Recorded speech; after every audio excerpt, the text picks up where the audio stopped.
फिर भी एकदम लेना ही लेना है, कोई और दूसरा उपाय नहीं है, तो उसका ईएमआई कैसे भरना चाहिए। उदाहरण के तौर पे दो तरह के लोग हो सकते हैं। एक तो जिनका फिक्स इनकम है, 25, 30, 40 हजार, 50 हजार मिल रहा है, उससे ज्यादा मिलने का कोई उपाय नहीं है। दूसरा है मेहनत अगर ज्यादा करेंगे तो ज्यादा पैसा आ सकता है। कोई बिजनेसमैन है, थोड़ा और मेहनत करेंगे, दुकान पे और बैठेंगे, कुछ और प्रोडक्ट बेचेंगे तो ज्यादा इनकम हो सकता है। तो जिनका तो इनकम बढ़ सकता है मेहनत करके, उनको कम से कम टाइम में लोन खत्म कर देना चाहिए, 5 से 10 साल के अंदर। क्योंकि ऐसे लोगों के ऊपर ना एक भार होता है ना, तो वो काम ज्यादा करते हैं। हमेशा लोन होना चाहिए, तो वो उस लोन के लिए काम करते हैं। तो जरूर ऐसे लोगों को एक भार 50 लाख 1 करोड़ का लोन होगा, तभी वो गति करते हैं अपने काम में। तो इस तरह के लोगों को जिनका इनकम बढ़ सकता है, कम से कम में खत्म कर देना है। दूसरा तरह का जो वाइडली लोग हैं, फिक्स्ड इनकम, सैलरी पर्सन है, फिक्स है, उनको ज्यादा से ज्यादा टाइम के लिए लोन लेना चाहिए। कोई दूसरे गणित में नहीं फंसना चाहिए, खुद कैलकुलेशन करना है। कैसे करना है? पहला फैक्टर है लोन में, पहला तो मैं हमेशा बोलता हूँ लोन लेना नहीं है, अपना पैसा इन्वेस्ट करते जाइए। जब अपना पैसा हो जाए फिर ही घर खरीदना है। बड़ा काम करने के लिए लोन लेंगे, छोटा मोटा काम करने के लिए ना, टीवी के लिए, फ्रिज के लिए, मोबाइल के लिए, एसी के लिए कभी नहीं लेना है। मैंने आज तक ऐसे नहीं किया कि इतना 20, 25 हजार, 30 हजार, 50 हजार भी लोन लिया जा रहा है। ऐसे कभी नहीं करना है। कभी अमीर नहीं बन पाएंगे, वेल्थ क्रिएट नहीं कर पाएंगे। जब अपना पैसा होगा तभी उन चीजों को लेंगे। तो घर के लिए हम यहाँ पे उदाहरण लेते हैं कि एग्जाम्पल लेते हैं कि 50 हजार रुपया इनकम है। इसको आप 25 भी कर सकते हैं, 20 भी कर सकते हैं, अपने अपने अनुसार आप उसको उस रेशियो में कम कर सकते हैं। एग्जाम्पल के लिए 50 हजार रुपया इनकम माना, 30 लाख रुपया लोन लेना है। एक पहला व्यक्ति जिनका इनकम बढ़ सकता है, 10 साल के अंदर खत्म कर देना है। तो 9% का अगर ईएमआई देखते हैं तो 38 हजार रुपया लगभग बनता है। यहाँ 30 लाख रुपया ईएमआई में गए StarSIP.in पे 10 साल के लिए 9% की रेट से 38 हजार का लगभग ईएमआई बनता है।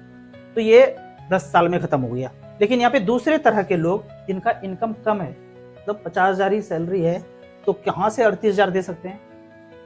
वो मेहनत करके 60 हजार, 65 हजार पे जा सकते हैं, पर ये तो नहीं जा सकते हैं, इनका तो 50 हजार ही है। तो इनको मैं बोलता हूँ 25 साल के लिए अगर ईएमआई बनाते हैं तो ईएमआई इनका बनता है 27,176 रुपया। ये 27 हजार रुपया जाना शुरू हो जाएगा और 30 लाख रुपया का एक घर बना लेंगे। जमीन होगा, फ्लैट होगा, जैसे भी होगा 30 लाख के अंदर करना है। किसी और से पैसा नहीं लेना है, सगे संबंधी से, मार्केट से 2% पे, 3% पे, 5% पे। एकदम गलती नहीं करना है, भवंडर है जिंदगी में। अगर एक बार उसमें घुस गए चक्र में ना, तो निकलना बड़ा मुश्किल है वहां से। तो बिल्कुल भी किसी और से पैसा नहीं लेना है। तो 30 लाख रुपया में अपने घर बना लिया, ईएमआई चला 25,176 रुपया, मैं इसको 26 मान लेता हूँ। तो जो पहला व्यक्ति 38 हजार रुपया ईएमआई चला रहे थे, उसके तुलना में आपने 26 हजार रुपया पे करना शुरू किया, तो 12 हजार रुपया आपका बच गया पर मंथ। उनके तुलना में अगर देखा जाए, इस 12 हजार पर मंथ का आप SIP लगा दीजिए। कितने साल तक? 25 साल तक। तो यहाँ पे 12% के रेट से वेल्थ क्रिएट जो होता है, 12 हजार रुपया पर मंथ 25 साल तक चलता रहा। 12 ना करके 6 भी कर सकते हैं, वो एक कैलकुलेशन के लिए, नंबर तो कुछ भी चेंज कर सकते हैं ना। अगर 12 हजार रुपया चलता रहा तो 2,27,00,000 रुपया बनता है। यहाँ पे कैलकुलेटर में खुद कैलकुलेट करके देखिए कि 12 हजार रुपया पर मंथ चलता रहा, 25 साल तक चला, 12% के रेट से अगर, तो 36 लाख आपका मूलधन जमा होगा, 2,27,00,000 रुपया बनता है। तो इस तरह से कैलकुलेट करके देखेंगे तो इतना हो सकता है। अब यहाँ पे कंपेयर करेंगे तो पहले वाले व्यक्ति ने तो मात्र 15 लाख रुपया का जो है इंटरेस्ट भरा, 10 साल के लिए किया। दूसरे व्यक्ति के लिए तो बवंडर हो गया, 45 लाख रुपया का इंटरेस्ट भरा, 25 साल तक चलता रहा लोन। लेकिन इनको गेन कितने का हुआ? 2,27 में 45 माइनस कर दिए, 1,80,00,000 का मुनाफा हुआ है लंबे समय में। तो इस तरह से करके आपको कैलकुलेट करना है। यदि इस 12 हजार रुपये पर मंथ का लाइव SIP यहाँ पे देखते हैं तो सबसे पुराना SIP ऑल इक्विटी हम सेलेक्ट कर लिए।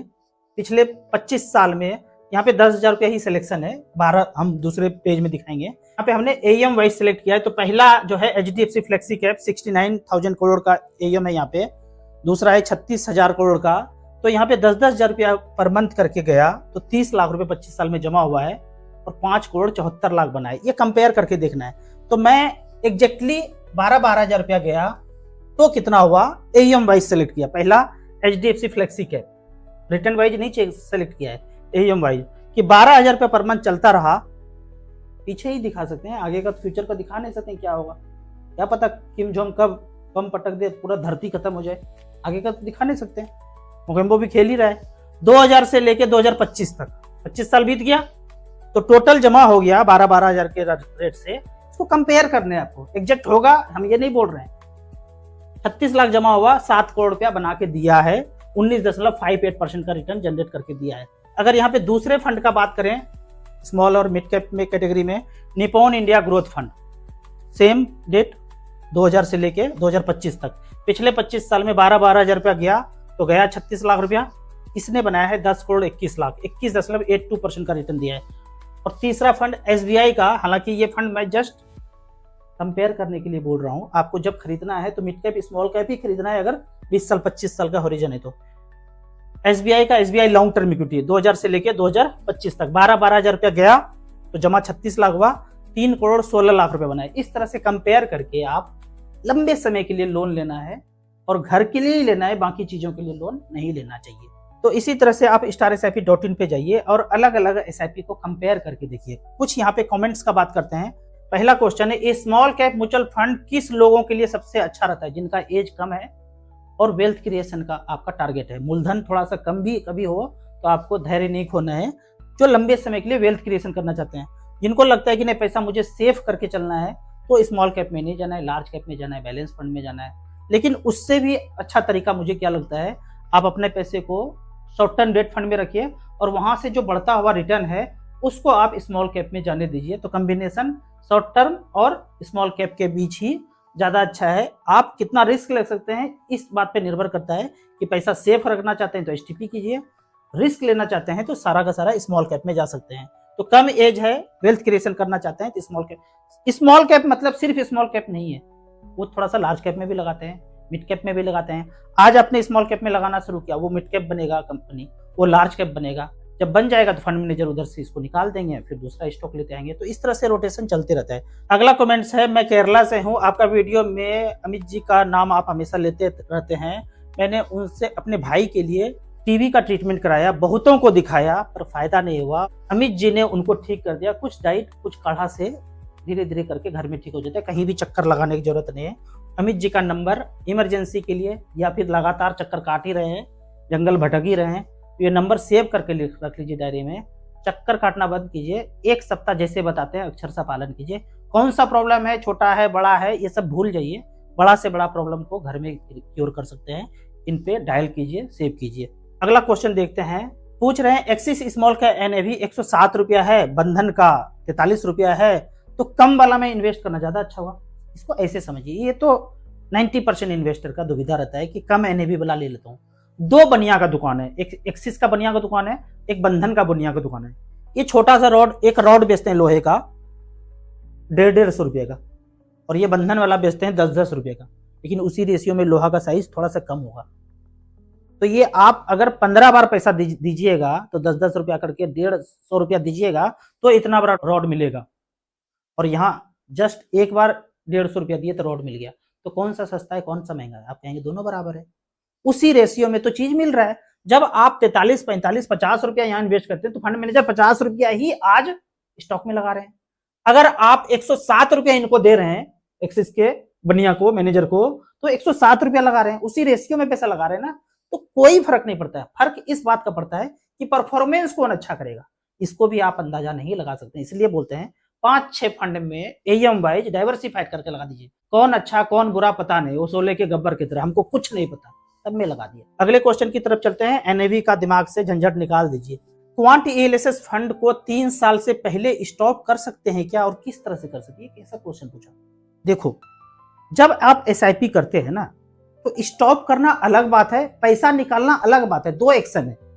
आप स्टॉप म्यूचुअल फंड को कभी भी कर सकते हैं। ये 3 साल ये नहीं बोला है कि आपको 3 साल तक देना पड़ेगा, ऐसा नहीं बोला। आपने 5,000 दिया, 5,000 दिया, 5,000 दिया, बंद कर दीजिए। वो जो 15,000 चला गया वो 3 साल तक नहीं निकाल सकते, ऐसा लिखा हुआ है। उस पैसे को 3 साल नहीं निकाल सकते हैं। ये नहीं कहा कि आपको 3 साल भरना पड़ेगा, ये गा नहीं है वो वाला। ये गा है कि नहीं निकाल पाएंगे, ये वाला है, ये वाला है, गा वाला नहीं है। तो 3 साल के पहले आप कभी भी स्टॉप कर दीजिए। जितना पैसा गया है वो 3 साल तक नहीं निकाल सकते हैं। इसका कहने का मतलब ये है भैया, 3 साल के बाद आप पैसा निकाल सकते हैं, पहले स्टॉप तो कभी भी कर सकते हैं। अगला जो है बेहतरीन कमेंट्स, सर डीमेट अकाउंट से म्यूचुअल फंड स्टेटमेंट फॉर्म में कैसे ट्रांसफर कर सकते हैं? मतलब डीमेट से रीमेट में करना चाहते हैं। डीमेट में आपको स्टेटमेंट वगैरह फिजिकल नहीं आता है, डीमेट से ही जनरेट करके आप निकालते हैं स्टेटमेंट। ये कहते हैं कि नॉर्मल डीमेट से फिजिकल में आना है, इसको जो हम प्रोसेस बोलते हैं, जो आप एसेट प्लस या अदर प्लेटफॉर्म से आप म्यूचुअल फंड एएमसी जाके खरीदते हैं, वो फिजिकल फॉर्म है। और डीमेट मतलब ऑनलाइन मोड गया, ऑनलाइन तो यहाँ पे भी है पर उनको डीमेट, इनको फिजिकल बोलते हैं। ऐसा करने के लिए आप कार्वी कैम्प्स के ऑफिस में जाइए या एएमसी के ऑफिस में जाइए, उसको ये बोलना है कि रीमेट का फॉर्म दो, रीमेट फॉर्म, डीमेट का उल्टा रीमेट। एक फॉर्म देंगे, साइन करके सबमिट कर दीजिए, जो भी टाइम होगा, 1 सप्ताह, 10 दिन, 4 दिन, वो मुझे पता नहीं है टाइम, उस टाइम ड्यूरेशन के बाद आपका सारा फोलियो जो है डीमेट से हटकर रीमेट में चला जाएगा। फिर आप एएमसी से ट्रांजेक्शन कर सकते हैं, एएमसी के वेबसाइट में ऐप डाउनलोड करके स्टेटमेंट निकाल सकते हैं। अभी डीमेट के केस में वहां पे आप सारा ये सुविधा ऐप से नहीं ले सकते हैं, सब कुछ आपको डीमेट से ही करना पड़ता होगा। तो रीमेट फॉर्म भर देंगे तो हो जाएगा, नहीं कर पा रहे हैं तो हमें कॉन्टेक्ट कीजिए, हम करा देंगे। Motilal Oswal large cap fund कैसा है? जब आप मोतीलाल को जानना चाहेंगे तो StarSIP.in में जाइए, मोतीलाल सेलेक्ट कीजिए, ऑल इक्विटी सेलेक्ट कीजिए, सिंस इंसेप्शन सेलेक्ट कीजिए, सारा का सारा फंड मोतीलाल का आ गया। एएम वाइज हमने सेलेक्ट कर लिया, 25,000 करोड़ मोतीलाल मिड कैप में है, Motilal flexi cap, Motilal Oswal large and mid cap, Motilal small cap, ELSS multi cap, Nifty defend index, उसके बाद नंबर आता है मोतीलाल ओसवाल लार्ज कैप। 1912 करोड़ है, 2024 से शुरू हुआ 2025, 1 साल 2 महीना ही हुआ है। 10 लाख रुपया किसी ने लगाया था तो 12,52,000 पिछले 1 साल 2 महीने में हुआ है, 21% का रिटर्न है। यहाँ पे हो सकता है कि आप 2-4 महीना पहले लगाए होंगे तो निगेटिव दिख रहा होगा। फंड में कोई प्रॉब्लम नहीं, यदि आपका ड्यूरेशन 10 साल से कम है तो यहाँ पे बने रहिए, और 10 साल से अधिक पैसा इन्वेस्ट कर सकते हैं। वेल्थ क्रिएशन ही आपका टारगेट है तो ऊपर वाला फंड जो है जिसमें एएम ज्यादा है, मिड कैप स्मॉल कैप में आपको जाना चाहिए, डाइवर्सिफाइड करके वहां लगाना चाहिए। टाइम कम है तो लार्ज कैप में आप बने रहिए, फंड में कोई प्रॉब्लम नहीं है। सर मेरे पास अभी 50 लाख रुपया है, मैं कहाँ इन्वेस्ट करूं कि फाइनेंशियली फ्री हो जाऊं? 2 लाख रुपए पर मंथ चाहिए। देखने से तो आपका एज अभी बहुत कम लग रहा है, काम भी अच्छा खासा कर रहे होंगे, 50 लाख रुपया जमा कर लिया तो इस पैसे को आप जमा कहाँ पे किए? म्यूचुअल फंड में किए हैं या अभी सेविंग अकाउंट में है? अगर सेविंग अकाउंट में है तो धीरे धीरे करके STP करके साल भर के अंदर सारा पैसा स्मॉल कैप में चले जाइए, मिड कैप में चले जाइए। इतने रुपये से 2 लाख रुपया पाना मुश्किल नहीं, नामुमकिन है। कुछ ऐसा ही सट्टाबाजी लग जाए तो अलग बात है, 2 लाख रुपये पाना मुश्किल है। इस पैसे को और रिमेन इन्वेस्टेड रहने दीजिए, 2.5 से 3 करोड़ रुपया होने दीजिए, 10 से 12 साल 15 साल रहने दीजिए, एज भी अभी आपका कम है, वहां से आप 2 लाख रुपया ऑप्ट कर सकते हैं। 50 लाख में आप 30,000 रुपये पर मंथ ज्यादा से ज्यादा कर सकते हैं। उदाहरण के तौर पे मैं हमेशा ये एग्जांपल देता हूं, अगर आपके पास